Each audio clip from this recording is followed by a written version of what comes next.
جبر کو پرلمان دزگاه نونرتیا گله پیوسته جنیزیک و گل بزانه که ده پرلمان ده چه رو ده چاو رو ده و او رودان ده چه قونغال درباست بن جبو جیبجی کرنا وی کاری گلک میکانیزم لبردستان هنه که زانیاریان رادگینن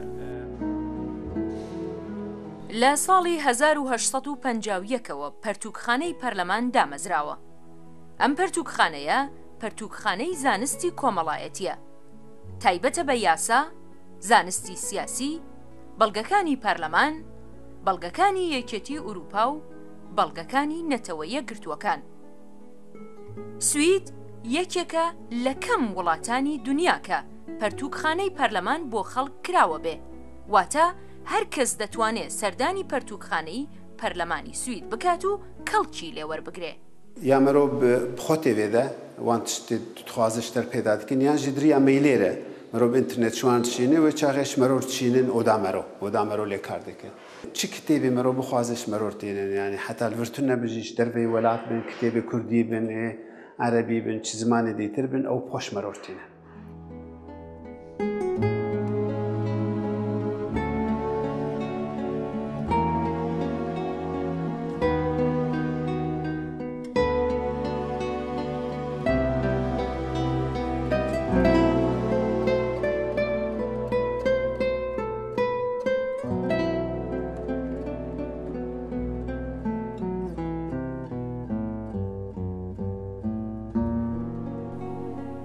هەموو بەڵگە ئاشکرا و بڕیار و یاسا پەسەندکراوەکان لەسەر ماڵپەڕی پەرلەمان هەیە. لە ماڵپەڕی پەرلەماندا ناوی هەموو ئەندام پەرلەمان، تەلەفۆن و مایلی ئەوان هەیە، سەر بە کام حیزبن و لە کام لیژنەی پەرلەماندان. لەگەڵ ئەوەشدا دەتوانرێت بزانرێکە هەر کام لە ئەندام پەرلەمانەکان لە کاتی دەنگداندا چۆن دەنگیان داوە. ناغروکا مالپارا پرلمان سویده به 22 زمانان هاتیه آمده کرن. کردی یک جوان زمانان و بزاروه کرمانجی و سورانی مروف دکاره ناغروکا مالپارا پرلمان بخوینه.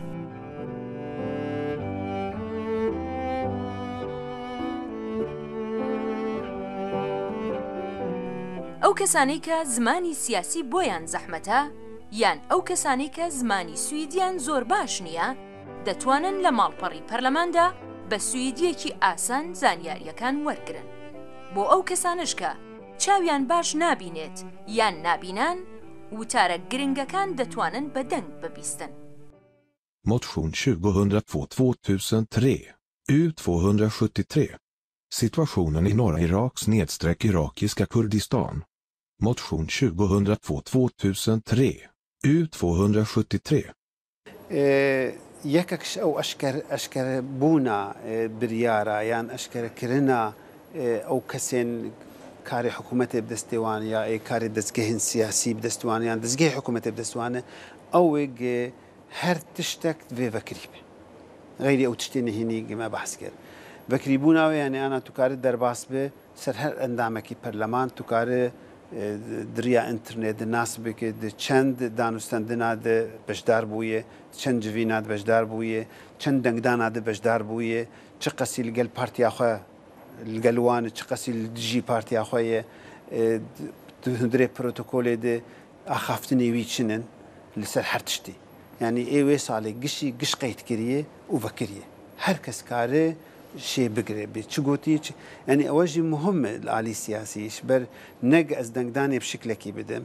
از أخفتني خوي هندري برلمان بشكل كيبم والدربة ويا تشتكي دي تربش يعني أو فكريبونا كاري سياسي فكريبونا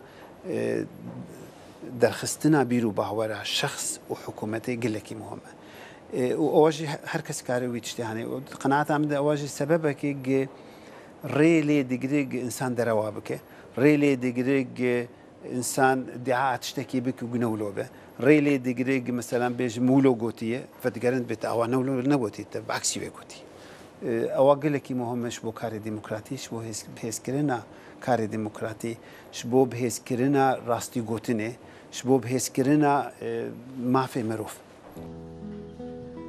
بۆ ئەو کەسانش کە گوێیان گرانە یان هیچ نابیستن زمانی ئاماژە بۆ ئەوان هەیە. Herr talman! ärade ledamöter av Sveriges riksdag.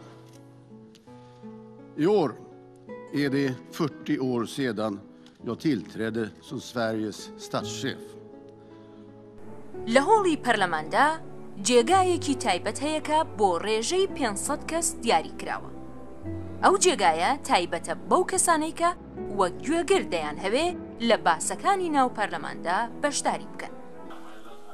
د پەرلەمانە سوێدەدا جihên taybet بۆ ڕۆژنامەوان û dezgehên din yê ragihandinê hene.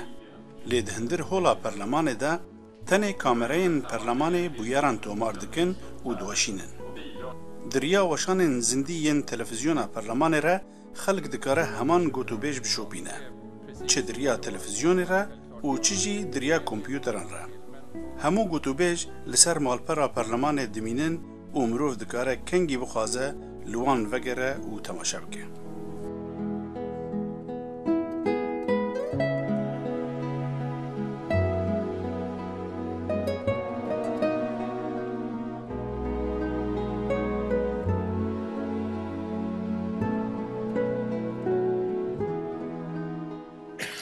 Första frågeställare idag är Ylva Johansson, S. Varsågod.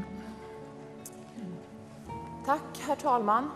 Igår presenterade regeringen sin budget där man bland annat lånar pengar för att vi ska kunna ytterligare ha ett 5:e jobbskatteavdrag. Effekten av jobbskatteavdrag på jobbpolitiken är mycket ifrågasatt. لە پەرلەماندا لێپرسینی کراوە هەیە. ساڵانە نزیکەی 40 لێپرسینی کراوە بەڕێوە دەچێت. هەموو پێنجشەممەیە کاتژمێر 2 پاشنیوەڕۆ 5 وەزیر دێنە ناو پەرلەمان. بەڵام ئاگادار نین لەوەی کە چ پرسیار گەلێکیان لێ دەکرێت. هەر مانگە جارێکیش سەرۆک وەزیر لەوێ بەشدار دەبێت و پرسیاری ئازادی لێ دەکرێت.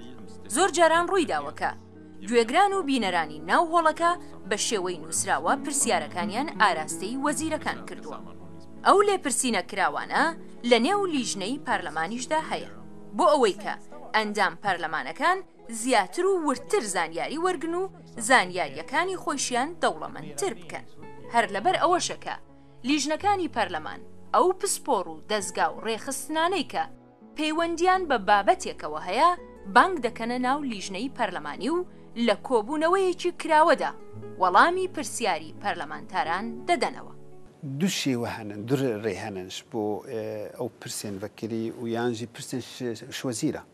یعنی هەر ڕۆژێ پێنجشەممە مەسەلان وەزیر تێ هەندێ پەرلەمان ئەندامێ پەرلەمان پرسێ خۆ دکەژی پرسێ ڤەکری توکارش ئەندامی حکوومەتێ بژی ئەندامی پارتێک حکوومەتێ بێ ئەندامێکی ئۆپۆزیسیۆن بێ لێ پێشەنۆر ددن ئۆپۆزیسیۆن پرسێ خۆ دکن و ئەوانە ئەو هەر ڕۆژێ پێنجشەممە ئەو پرسەیە مەهێ جارێکی نزیکی جارێکی سەرۆک وەزیرتی پرس سەرۆک وەزیر سەر سیاسەتا گشتی سەر هەمە شتی ئەوانە بێوان هەردوو شێوەیە ئەو جوینên vekirî dibin mero bixwazin pispora bînin girêdana siyaseta tune kare mesela jingehê be mesela kare pirsa petrolê be kare pirsa siyaseta dermana be kare her pirsek be ji bo gibêtir mero kar be zanyariyê li ser wî pirsê peyda bike duwa roj kar be biryarekê bido lê bi giştî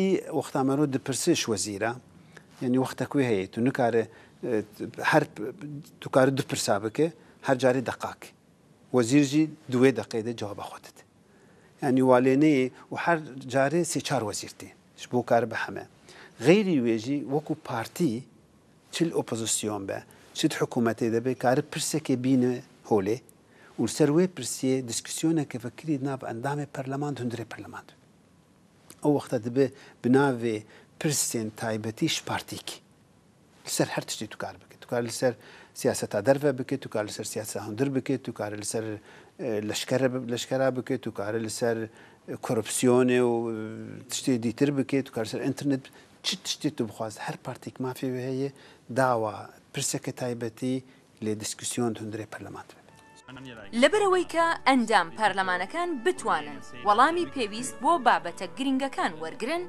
پەیوەندی لەگەڵ لێکۆڵێنەر و دەستگا زانستیەکان دەگرن تا لە پەیوەندی لەگەڵ پێشکەوتنی تکنیکی نوێدا شارەزا بن و زانیاری لەسەر شێوەی پێشکەوتنی کۆمەلگا و کێشەکانی داهاتوو لە پسپۆران وەرگرن. هەروەها بودجەیەکی تایبەت بۆ سەفەری دەرەوەی وڵات لە چوارچێوەی هەمان مەبەست دیاری کراوە. دوو شێوەی سەفەرە هەنە. سەفەرێ دریا کۆمیتێ پەرلەمانی دەبن. ئەو کۆمیتە بخۆ بریار دیوە چەند کەسا بشینە. 10 کەساوی بشین و 5 کەسا بشینن و هەر پارتیکێکی بشینن یاوەش پارتی مەزن بشینن کۆمیتە بخۆ بریار دێ یعنی ئەو لژنا پەرلەمانی بخۆ بریارێ دێ ئەو تەکالیفی گشت سەر وێ لژنەیە لێ غەیری وێ هەر ئەندامێکی پەرلەمان 5,000 کرۆن شێردانینش بۆ وان 4 ساڵە تو بخوا لێکۆلینیەکێ بکە تو بخۆ سەفەرەکێ بکە یانژی داوەتەکشتەر بێ گرێداناوێ بتەڤ هەبێ بکارێتی پەرلەمانی هەبێ یاژی تو نەبێت تو بخۆت خواست شتێکی فێر بۆ ئەوانە ئەو دوێ شووان 5,000 دەرە لێ دوێت بشینش سەرۆکەتیا پەرلەمانرە تو بێژی مەسەرەن داوەتەکش کوردستان شمر هاتیە فلان ڕۆژەیە پرۆگرامێ ئەڤە ئەزێ 3 ڕۆژە بمێنم یا ئەزێ 5 ڕۆژە بمێنم وەقەس ڕۆژە زل هوتێل بم تەکالیفێ تەقریبی وەقەسە ئەس دخوازم وێست پێندیۆم کاربینە ئەو شووی 40,000 5,000 بکاربێنم ئەزوێ داخوازاخۆت شینم سەرۆکەتیا پەرلەمانرە ئەوژی بریارە لەسەر نەگەرگۆ وە چاغش خۆ هەمت شتێمە دوندرێ پەرلەماندەیە ئەو مەکتەبا سەفریات بیرۆوە سەفەرێ ژمەرۆر بلێتی حەجز دکو ئەوە دوان ڕۆژات دەروت پشتی بەدگەرێ تو راپۆرا خۆت نووسینە ئەس چوومە 4 ڕۆژە مامە پەیوەندی گۆر پرۆگرامێ فلان تشتی کردیە نابژی ڕۆژێکێمی 8 ساعتا بە ئەکتیڤیتێتێتە چالاکیێتە دوێ سەفەرانێت لێ هەر کەسێک ئەس ئازامە ینی ئەو 5,000 دوان 4 ساڵادە ئەس کوی دە بخوازم هەرە مەسکارم هەر سەفەرێ مە گشت سەر حسابێ پەرلەمان ئۆدێ ددنمەرۆ سەکرتێرەیە نزام چییە دانوستەندن وڵاتی دیتر سەفەرێ وڵاتی دیتر جانا مەسەن ساڵێ دوو جارە ئەندامێ پەرلەمان کۆم دبن هەفتوش هەر وڵاتێکی چەند ئەندامێ پەرلەمان دچنەوە ئەوانە ئیتر هەر پارتێک بخۆ بریار دەدە مثلەن بنسبەت ئاهەری گرنگ ئەس خوازم بێژم کۆمیتەیەک هەیە هەندێک پەرلەمان دەشێت بژین کۆمیتەیە پشتگیریە لە مافێ مرۆڤە مافێ مرۆڤ ینی وەکو کورجی هەلبەت مهمە مثلا مافێ مرۆڤ و ئەوە یەک دو وەختە مرۆڤ سەفەری دەرفە دەکێ پۆرێ مرەشە هەلبەت سپی بووی هێدی 2% دەدی زانن پێست نە سوێدێمە تو بەسڵ شکوی دەکەی مرۆڤ بش کوردستانە یعنی دیسکسیۆنەکە دیترتینە پێش کوردستانە چارپەرچێ کوردستان و مرۆڤ شوان شەرح دەکەی فێداوێت تێدەی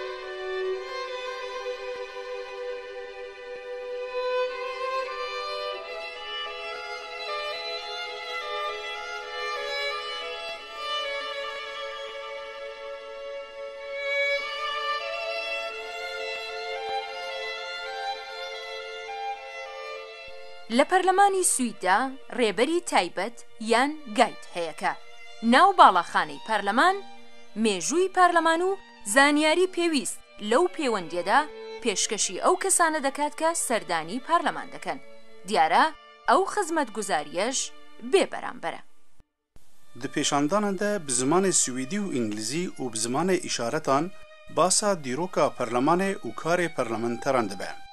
Herwiha pêşandan ji bo dibistanan li dar dikevin û pêşandanên taybet bo zarokên 4 salî ta 12 salî hene.